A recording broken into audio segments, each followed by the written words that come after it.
Bienvenue sur le podcast Challenge Yourself qui vous accompagne vers plus d'épanouissement personnel et professionnel. Je m'appelle Valérie Sauvage, je suis coach de vie, entrepreneuse et auteure.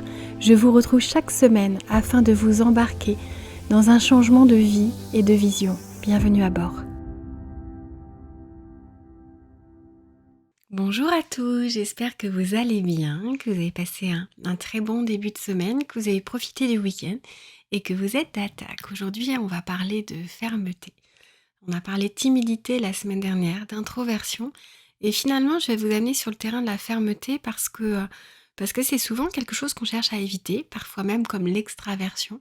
Je l'ai soufflé un peu dans l'épisode de la semaine dernière que je vous invite à réécouter si ça n'est pas encore fait parce que des fois, avec les croyances qu'on peut entretenir sur un mot, sur un comportement, sur une manière d'être et de fonctionner, eh bien, on peut s'empêcher finalement soi-même de profiter des bienfaits de certains de ces fonctionnements parce qu'on a une idée trop arrêtée sur ce que ça transmet. Notamment, je vais m'expliquer, c'est un peu vague, notamment quand on parle de fermeté. Moi, je vois, j'ai beaucoup de clients qui me disent « mais moi, je veux pas être ferme en fait, je veux pas paraître tranchant, autoritaire ».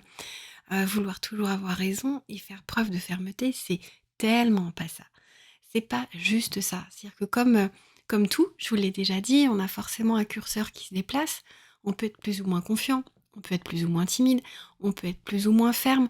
Et là, c'est la même chose. C'est-à-dire que je ne vous invite pas à devenir un dictateur qui décide tout, qui refuse tout, qui finalement n'est pas dans l'échange, mais plutôt dans le fait d'imposer ses idées. C'est pas du tout ça. Et si vous me connaissez, vous savez que c'est justement pas du tout l'optique en fait avec laquelle j'accompagne mes clients. Mais j'avais envie de vous rappeler un peu que la fermeté, c'est pas de la dureté. C'est vraiment cette ressource intérieure, cette capacité qui nous permet à la fois de suivre nos envies, nos aspirations, nos règles, celles qui nous semblent écologiques, c'est-à-dire celles qui répondent à notre équilibre et à l'équilibre des personnes qui nous entourent. Et donc c'est cette capacité à établir et à maintenir des limites claires, à être transparent, à exprimer ses idées, ses opinions, ses besoins avec assurance, sans gêne, sans s'excuser d'être différent, sans se dire bah mince, comme on partage pas le même point de vue, je vais me taire parce que peut-être qu'on va me rejeter. C'est comme ce que je vous évoquais la semaine dernière. Vraiment, des fois, quand on cherche à ne pas prendre sa place, c'est parce que on a peur de ce que ça va faire naître comme opinion chez l'autre, qui pourrait se dire ah bah dis donc, il est pas drôle ou elle est pas drôle ou c'est bien de savoir ce qu'on veut, mais c'est bien de laisser la place aux autres. En fait, on a tous et toutes des idées préconçues sur la fermeté, sur la confiance en soi, sur l'audace, sur l'assurance. Et des fois, ça nous empêche d'aller mobiliser ces ressources parce qu'on a une vision négative. Et la fermeté, vraiment, c'est essentiel pour réussir à rester soi, à atteindre ses objectifs, à réussir à finalement avoir toujours sa place, même quand on n'est pas d'accord avec quelqu'un. Même face à l'opposition de quelqu'un ou à une pression. C'est réussir à être droit dans ses baskets et à faire comprendre à l'autre qu'on peut ne pas être d'accord. Et que c'est pas parce que l'autre essaye par exemple de vous solliciter, de vous demander quelque chose qui ne vous convient pas, que vous devez accepter. C'est pas par la pression, par le passage en force ou la tentative de passage en force que ça va vous faire craquer et faire preuve de fermeté, c'est ça aussi. C'est réussir à, justement parce que on sait qui on sait ce qu'on veut, on sait ce qui pour nous est acceptable. Ce qui ne va pas nous peiner, ce qui ne va pas nous affecter négativement, ce qui ne va pas nous abîmer ou effacer notre identité. Et c'est essentiel d'ailleurs même dans toute relation, c'est comme ça qu'on arrive à maintenir des relations saines. Parce que si on écoute les autres, si on les laisse décider pour nous, si à chaque fois qu'on prend une décision, on n'arrive pas à rester ferme, on n'arrive pas à faire entendre son point de vue ou à exprimer son point de vue. Quand je dis faire entendre, ça ne veut pas dire imposer. Ça veut dire juste l'exprimer, le laisser être, le laisser vivre. Eh bien, les autres risquent de prendre le contrôle de votre vie. Alors que quand on sait faire preuve de fermeté, juste le bon dosage, juste ce qui vous correspond, juste ce qui est aligné avec qui vous êtes, eh bien ça permet de respecter ses propres valeurs, ses propres intérêts, de se protéger même des fois contre des personnes qui chercheraient à vous considérer comme des pions, comme leurs petites marionnettes, qui pourraient chercher à vous exploiter ou à vous manipuler. Et quand on est ferme, quand on dit ce avec quoi on est OK et ce qui ne nous convient pas, au moins les personnes connaissent aussi vos règles du jeu. Parce que vous le voyez bien, il y a des règles du jeu qui peuvent nous être imposées, il y a des lois qui nous sont imposées, mais dans les relations, c'est la même chose. C'est-à-dire que des fois, c'est un peu la loi du plus fort, on peut se dire ça. Mais d'autres fois, c'est juste parce qu'on n'a pas exprimé nos règles. On n'a pas dit ce qu'on voulait, ce qu'on acceptait ou ce qu'on n'acceptait pas. Et c'est impressionnant comme quand finalement on indique une règle, il y a des personnes qui peuvent toujours essayer de négocier, toujours essayer de critiquer, de juger. Mais si ce sont vos règles, si c'est de ça dont vous avez envie ou besoin, c'est important aussi de vous accorder cette même importance que celle que vous accordez aux besoins et aux envies des autres. C'est toujours un équilibre, hein. Je vous dis pas de faire preuve de fermeté et d'empêcher les autres d'en faire de même. Mais je pense que si vous écoutez ce podcast, c'est pas parce que vous faites preuve de trop de fermeté, c'est peut-être parce que vous vous interrogez sur ce que vous pourriez avoir à y gagner, peut-être avoir à y perdre, et je vais vous évoquer tout ça et vous donner même des exercices pour apprendre à faire preuve de plus de fermeté si vous êtes partant. Donc vraiment, allez regarder, peut-être vous dire mais comment on sait si je fais assez preuve de fermeté? On se compare pas aux autres. L'idée c'est pas de voir par rapport aux autres parce que il n'y a pas un modèle type d'une personne qui est juste parfaite en tout, et y compris en termes d'affirmation de soi. Donc là où ça peut vous donner des indications, c'est quand vous vous rendez compte que vous avez des fois du mal à dire non à des demandes excessives ou répétées de certaines personnes. Ça peut même être juste avec une personne. Peut-être qu'avec une personne, vous n'arrivez pas à dire non. Ça peut être votre patron, ça peut être votre conjoint, ça peut être votre enfant, ça peut être quelqu'un que vous aimeriez séduire, ça peut être un voisin qui peut-être crie beaucoup ou s'affirme beaucoup, et donc vous vous dites, bon bah, pour éviter le conflit, je préfère céder, je préfère dire oui, je préfère même pas donner mon avis. Et c'est dangereux au sens où, clairement, il y a un impact derrière. Et, heu et même il y a plusieurs impacts. Il y a un impact global avec plein de manières de le vivre. Parce que c'est pas anodin de ne pas s'écouter et d'écouter plutôt les autres. C'est-à-dire que vraiment, vous pouvez en fonction de votre fonctionnement réagir de manière très différente. Mais, ça peut faire naître du ressentiment, ça, à l'égard de l'autre, celui qui, selon vous, abuse. Ça peut faire naître de la frustration. Parce que, vous aimeriez dire et vous dites: «Mais mince, pourquoi je n'ose pas dire?» Donc forcément, en termes d'estime personnelle, en termes de confiance en vous, ça se répercute et ça vous fait mal. C'est-à-dire qu'à chaque fois, c'est comme un test et c'est comme la preuve que vous allez retenir selon laquelle vous n'arrivez pas à être aussi ferme que ce que vous pourriez espérer. Et ça, c'est important parce que nourrir l'estime de soi, c'est essentiel. Mais nourrir le contraire, c'est-à-dire ce qui vous montre que vous ne pouvez pas vous estimer, que vous ne pouvez pas être fier de vous, que vous ne pouvez pas valoriser justement cet équilibre que vous faites naître ou que vous maintenez dans une relation, eh bien ça, c'est quelque chose qui a des conséquences et qui se répercute dans de nombreux domaines de vie parce que même vous pouvez avoir cette sensation ou même la preuve que les gens ne vous prennent pas au sérieux parce que si vous dites oui à tout, si quand vous prenez une décision et qu'on vous dit ah non mais c'est nul là ce que tu as pensé, eh bien, vous pouvez vous dire: «OK, bon, bah, on fait comment?» Et ça va presque vous décharger de votre responsabilité de penser par vous-même, de prendre des décisions. Vous allez presque attendre qu'on vous donne plutôt, une ligne directrice, qu'on vous donne un avis avant de prononcer votre propre avis et d'émettre des idées.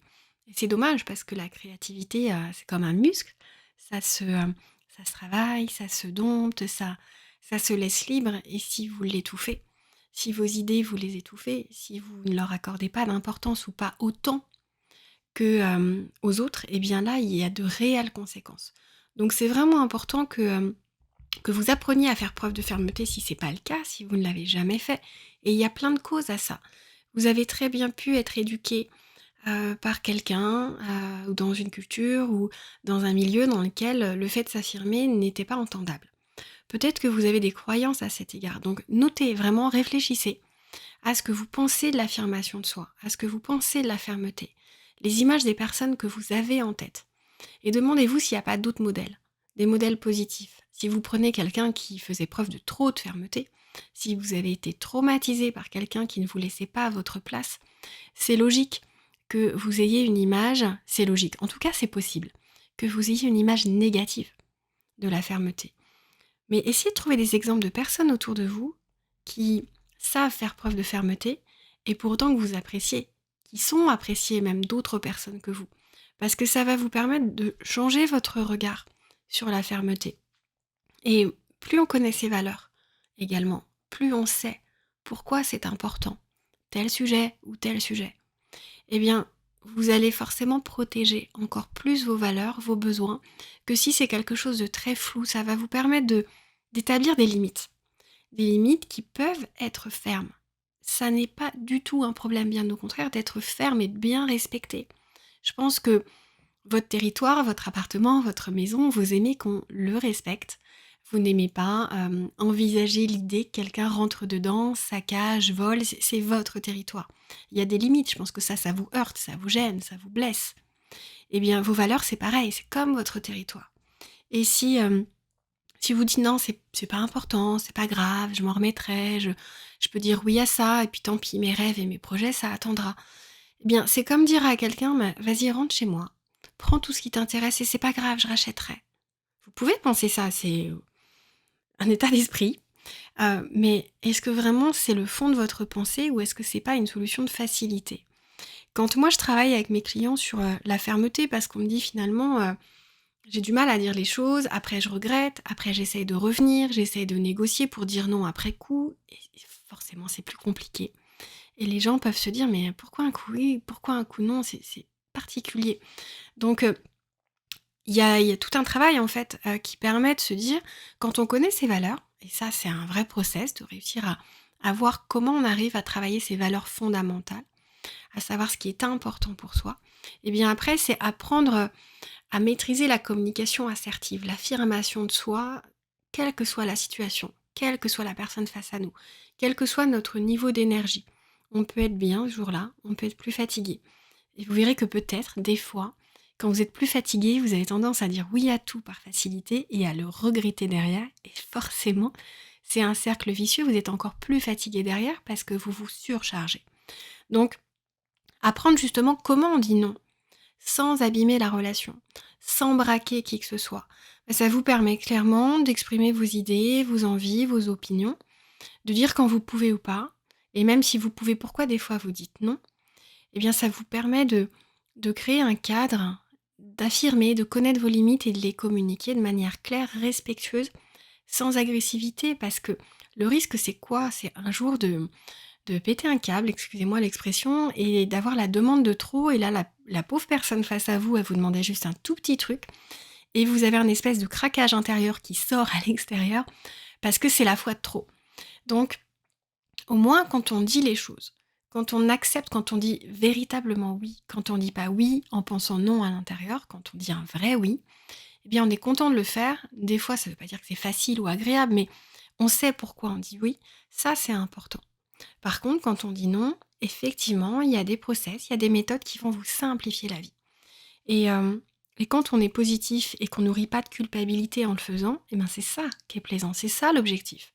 Parce que développer sa fermeté, en développant en même temps sa culpabilité de pas être aussi serviable, de pas être aussi généreux, de pas être dans le don à l'autre et dans le côté, je pense collectif avant de penser à moi, bah, ça va vous faire du mal aussi, donc c'est pas l'idée. Moi, je travaille vraiment ces deux choses en même temps pour que vous viviez bien cette transformation, le fait de vous respecter, de respecter vos envies, de savoir comment on le dit et de voir à quel point justement ça va augmenter le respect que vous avez de vous-même et le respect que les gens vont vous porter, vont vous accorder.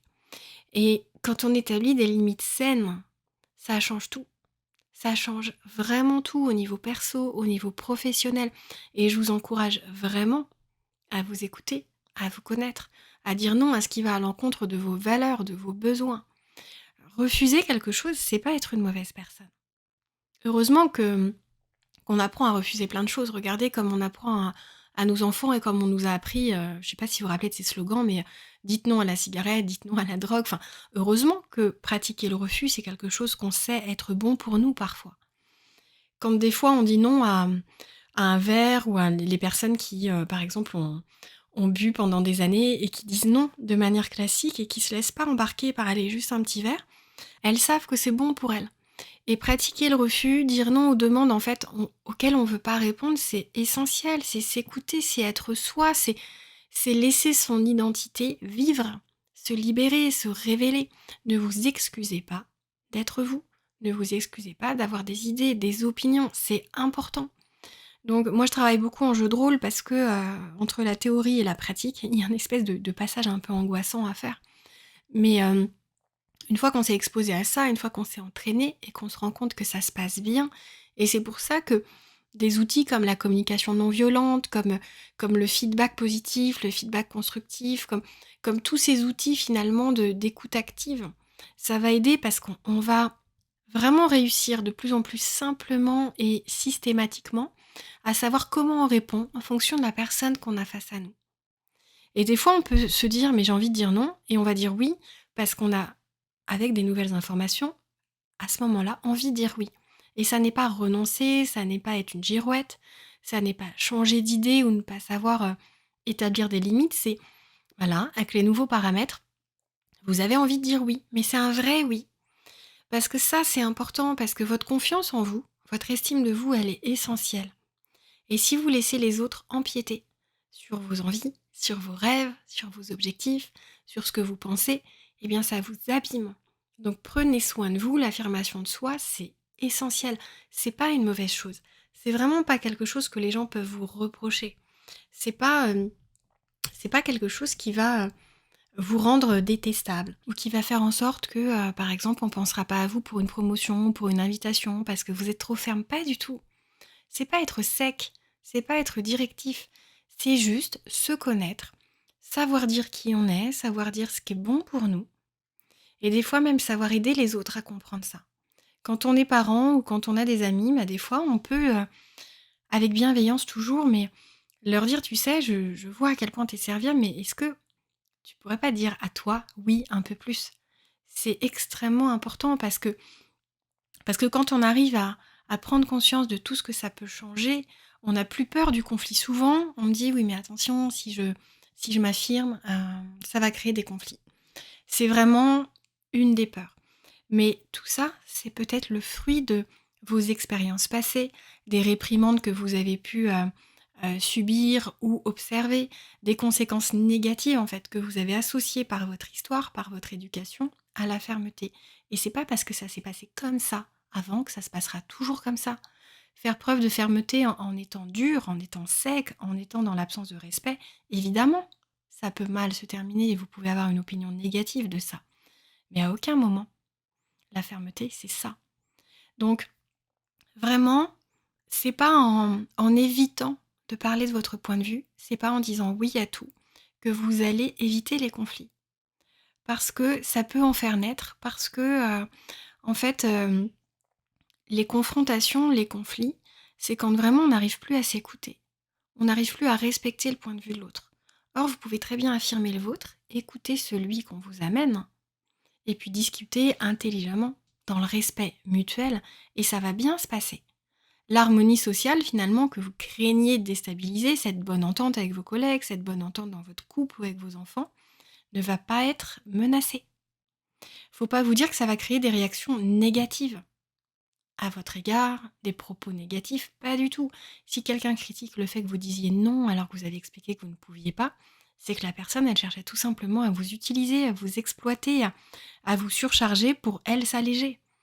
Donc, regardez un peu comment vous vous situez, si vous évitez les situations où faire preuve de fermeté serait utile, si vous avez l'impression de ne pas toujours défendre vos droits, vos opinions. Il y a des personnes qui me disent, bah, en fait, j'ose pas dire à mon patron que je peux pas rester jusqu'à 19h parce que, en fait, attention, vous avez des droits, vous avez des devoirs. Je suis pas du tout en train de vous dire de tirer sur la corde et de ne pas donner, de ne faire que prendre, pas du tout.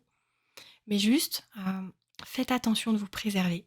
De préserver à la fois vos rêves, vos objectifs, votre santé aussi. Votre santé physique, votre santé émotionnelle, psychique. Donc, ne vous dites pas qu'en cédant facilement aux demandes, aux pressions des autres, ça va vous rendre service. Parce que notamment quand ça va à l'encontre de vos propres besoins et de vos valeurs, vous vous abîmez parce que vous n'êtes plus aligné entre ce à quoi vous croyez, ce qui est important pour vous, et ce que vous faites. Donc attention à cette frustration, à cette culpabilité, à ce ressentiment même que vous pouvez nourrir et Là, prenez vos responsabilités. Si vous développez un ressentiment à l'égard de quelqu'un, c'est pas de sa faute à lui, c'est parce que vous n'avez pas dit non. Donc apprenez à dire non. Ne vous dévalorisez pas en vous disant j'y arrive pas, je suis nulle, je suis pas comme les autres. Il y en a plein qui ont appris. Plein, plein, plein. Des fois, ça s'est fait dans l'enfance par un modèle familial, d'autres fois par des fréquentations ou par mimétisme. On a vu que ça fonctionnait pour des copains, des copines, et donc on a essayé nous aussi. Mais si pour l'instant vous n'y êtes pas, vous pouvez apprendre. Il n'y a pas d'âge pour apprendre à faire preuve de fermeté, pour s'écouter. Et je peux vous assurer que ça va vous alléger énormément, énormément. Parce que le risque sinon, c'est vraiment de vous sentir submergé, contrôlé par les autres, de voir votre estime de soi vraiment, mais complètement chuter, et puis peut-être des gens qui vont en abuser. Et quand on sent qu'on n'est pas respecté, quand on n'est pas valorisé, quand on se sent utilisé, ça fait mal. Et le fait que ça fasse mal, c'est presque un service nous rendre parce que c'est un déclic qui nous dit « tu vas continuer combien de temps encore comme ça ?» Donc si pour vous c'est important les relations professionnelles, les relations cordiales, les relations amicales, en fait les relations cordiales elles peuvent être partout en fait, dans tous les domaines de vie, mais si pour vous l'équilibre c'est important, le socle c'est pas le fait de dire oui à tout, c'est le respect mutuel. Et on peut être ferme tout en respectant l'autre et en se respectant soi-même. Ça va vous aider, plus vous allez faire preuve de fermeté, étape par étape. Peut-être pas avec des choses, pour l'instant, vous dites, mince, ça fait 10 ans que je dis oui à ça, je peux peut-être pas dire non du jour au lendemain. Mais en fait, si, mais juste avec la bonne méthode. Et le fait de, peut-être, d'avoir toujours accepté plein de choses et de développer cette capacité à exprimer ses besoins de manière assertive, c'est-à-dire en s'affirmant, en osant poser ses limites, en osant les maintenir, en osant faire en sorte que les gens les entendent et les respectent, eh bien ça c'est essentiel, ça va augmenter votre confiance en vous et vous savez que ça peut avoir que des avantages. Ça va favoriser vraiment le respect mutuel. Quand on ose dire les choses, on est bien plus respecté. Je peux vous assurer que ça développe des liens plus forts, plus sains, plus équilibrés, parce que quand vous allez dire oui, les gens savent que c'est un vrai oui. Et vraiment pensez à votre santé, je vous l'ai déjà expliqué, mais votre santé mentale, elle est essentielle. Et quand on n'ose pas s'affirmer, on s'épuise, on se stresse, on est dans l'angoisse. Parce qu'on peut se dire, je dis oui à ça, mais je vais faire comment pour gérer? Ça passe pas dans mon emploi du temps. Je vais ramener du travail à la maison. Et mon conjoint, il va me dire, ah, t'as encore dit oui à ça, t'arrives vraiment pas à t'affirmer. Ça vous abîme, vraiment. Il y a des articles, en fait, qui exprimaient le lien entre le fait de pas réussir ou d'avoir peur d'être ferme, par exemple, avec la dépression associée à une faible estime de soi, il y a une soumission excessive. Donc c'est important de se dire qu'effectivement, on peut avoir l'impression de dire oui une fois, deux fois, trois fois, c'est pas bien grave, ça rend service. Mais à qui vous rendez service? Peut-être pas du tout à vous. Donc comprendre les causes de cette peur, en fait, de faire preuve de fermeté, c'est retourner du côté de ses croyances, c'est d'aller voir un peu ce qu'on en pense, c'est reconnaître aussi le degré de peur quant à cette expression de votre fermeté, et peut-être parce que vous n'avez pas la méthode, et la méthode, elle s'apprend. Ce qu'il faut, c'est que, avec de bonnes stratégies pour surmonter cette peur, ces peurs, ça va vous conduire à votre vraie vie, au fait vraiment de vous écouter, d'avancer dans la bonne direction, en étant aligné sur vos valeurs, sur vos besoins, en laissant la place aussi et en montrant l'exemple à ceux qui vous entourent de faire de même. Vous allez nourrir de plus belles relations. Vous allez faire attention aussi à vous. Vous allez prendre soin de vous, comme vous le feriez pour votre enfant. Et je suis sûre que des fois, quand vous dites oui à certaines choses, si c'était votre enfant qui vous disait j'ai encore dit oui à ça, vous pourriez lui dire fais attention à toi. Pourquoi tu dis oui encore? Donc faites attention à quoi vous dites oui, à qui vous dites oui, et pourquoi vous n'essayeriez pas autre chose. Vraiment, c'est pas un mur infranchissable, c'est pas une montagne impossible à gravir. C'est juste de l'étape par étape, et c'est juste fantastique ce qui se trouve de l'autre côté. Parce que quand on arrive à dire des vrais oui, à dire des vrais non, et à faire en sorte que les relations soient préservées, bah, vous imaginez bien qu'il y a une grande différence dans votre vie, sur votre ressenti, sur vos relations, sur votre progression dans la vie. Et on n'a pas besoin d'avoir des ambitions dingues. Faut pas se dire, tiens, s'il manque de fermeté, j'aurai pas de carrière fantastique. Mais bien sûr que si, vous pouvez. Mais ça va être facilité si vous savez dire ce qui est important pour vous, si vous savez poser vos règles, prendre des décisions, vous y tenir. En fait, vraiment suivre pas à pas euh, les différentes étapes de progression et vos différentes envies sans être ballotté. Parce que les autres vont décider à votre place. Ça, c'est vraiment hyper important. J'espère que vous saurez entendre ce message. J'ai envie de savoir comment vous réagissez à ça, comment vous situez, comment vous évaluez votre capacité à faire preuve de fermeté. Et vous le savez maintenant, j'espère vous retrouver vraiment sur challengeyourself.fr à chaque sortie de podcast pour me dire ce que vous en avez pensé. Et quand vous allez sur le blog, sur la rubrique blog de Challenge Yourself, tout en bas de l'article du podcast, vous pouvez mettre des commentaires et c'est très important pour moi. Vous m'aidez quand vous le faites et vous aidez de nouvelles personnes à découvrir le site parce que l'algorithme, en fonction du nombre de commentaires, du nombre de j'aime, et bien du coup va le proposer encore plus largement. Si vous avez aimé ce podcast, je vous invite à mettre une note. Je vous invite à le partager à ceux qui comptent pour vous, pour leur apprendre eux aussi à faire preuve de fermeté. Je vous embrasse bien bien fort. Je vous dis de prendre soin de vous, de prendre soin de vos rêves et de votre vie. À très bientôt.